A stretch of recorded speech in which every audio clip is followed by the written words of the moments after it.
really are, da, sometimes. You completely lost me. Fucking naive, da. You're not implying it has been done on purpose. You think there's equality out here? We're on the same side. The English are on their side, the rest of us are nothing more than cannon fodder. Yeah, we go over the top as well. We're not the first to be sent out. The Irish, the Australians, your friends, the Indians, they keep us separated from your trenches. That's why we never met. We are all a part of the empire. With your lot at the top. We're fighting for the good of it. And we're the chat who used to tire the home so you can come in and save the day, but we keep fighting and surviving, and it drives your lot mad. Well, maybe if your lot hadn't tried. Never mind. I guess news does travel. Go on. We'll make those bastards pay for April. Heard in my own ears. They sent us out, we come back and it tore us right back out again with no rest. We're allowed to fight for your freedom, but Jesus be damned, we'll try and get some for ourselves. An uprising on Easter of all days and in the middle of a war is not exactly well. You think a country, a people, will stand and watch their children be used as shields and say and do nothing? We came to this war to defend our lands, to fight with you, not for you.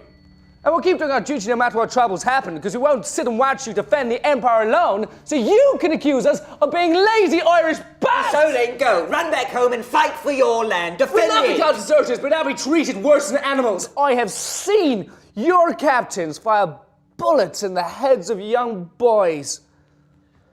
Boys, not men who are too scared to get back out. You think they treat your Indian friends any different? They take all the glory gained in our backs and expect us to go back home and be humble and thankful servants to your fucking grand empire. So I fight for me. I fight for my friends. I fight so my younger brothers don't have to go to war. I fight so that Irish children can have fathers who come back home to them. And I fight for a country who doesn't need anything your lot has to give us. And you, who are you, Simon? I am part of Her Majesty's Royal Army. Where have you lost? Who do you care about it here? Why were you alone on watch in the trenches tonight? You're not part of anything. You have no roots, no obligations. You don't even have a country you call your own. Just back off and let us do the hard work and die for you. Yeah, you are right. I do not have a country to call home, but you do, and you are the luckier for it. You are Irish. You belong to Ireland. You have a place where your feet can rest on the ground. I am an Englishman, but only by name. I did not come here to support some grand empire, just so you understand. I turned my back on my father to come fight. It made me sick to watch the Indians put on a uniform I made with my own hands and be sent thousands of miles away from their families to die. How could I let people who were not even English by name fight for a cause and country that were not theirs to be used by this government and that politician for private little games? I sit in the trenches with the other soldiers and I hear them talk about the Huns, the Bosch, Fritz, those fucking Germans, and the irony is that the Germans are doing the same about us, and when you dare to mention that you are no different than our enemy, you are a traitor, you are an enemy of the empire, so we keep killing for someone else's purposes. We are all being used, Buck. You're not special in that. And let me ask you something. If you are such an Irishman, how could you possibly have been separated from your regiment? A man with a country who thinks himself an army of one above the others. You probably have no memory left of what it means to feel or care for anyone but yourself. Shut up! You shut the fuck up, you English bastard! What can you know? What can you fucking know? Where do you think I'll go when this war is over, Buck? Where, assuming I even survive, do you think I'll be welcome back in merry old England with my tan skin? I'll be back in India working with my father, pretending I belong somewhere that only sees me as a necessary piece to keep the empire running. So I am here for myself. I am here for Ranjit, for Rubina, and even for you, Buck, even if you don't want me to be.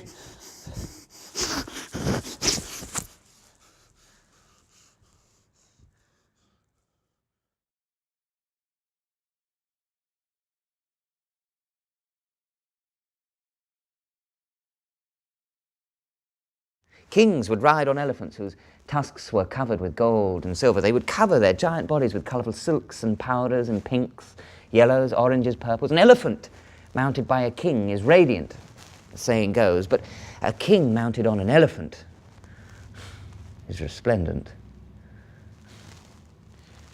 I always found that striking. They were used in war much like we use horses here, but elephants were feared more than men. They held a power, a sway over a man's soul. The Indians even have an elephant god. They do. A man's body and an elephant head.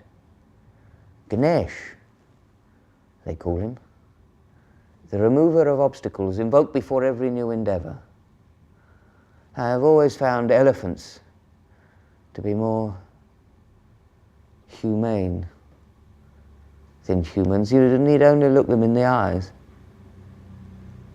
So deep, so brown.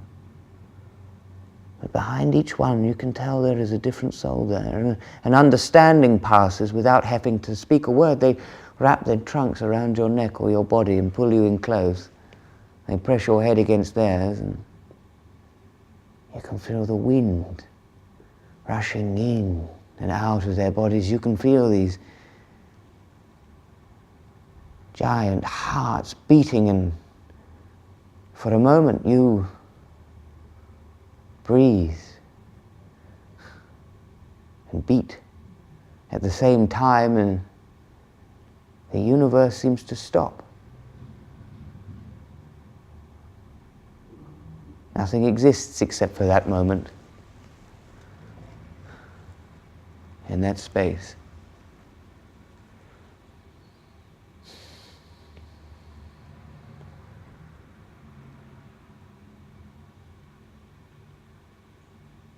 Maybe your man Kitchener should ride through the trenches on top of an elephant and beat down the Huns. That would certainly be something.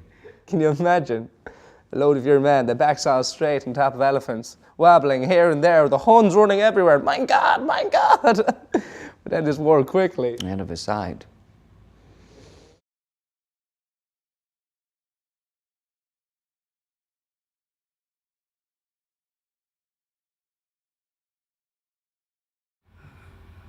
Da ada